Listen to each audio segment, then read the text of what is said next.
صوت النقطة يكون هكذا، وعلامة التعجب تكون هكذا مع تحتها، وهذه هي الفاصلة. وبعد القول وعلامة الاستفهام صعبة نسبيا، إنها مع تحتها. يحكى أن صيادا كان يتجول في الغابة، وفجأة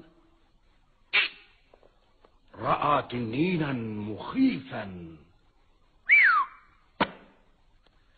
فقال: ما هذا؟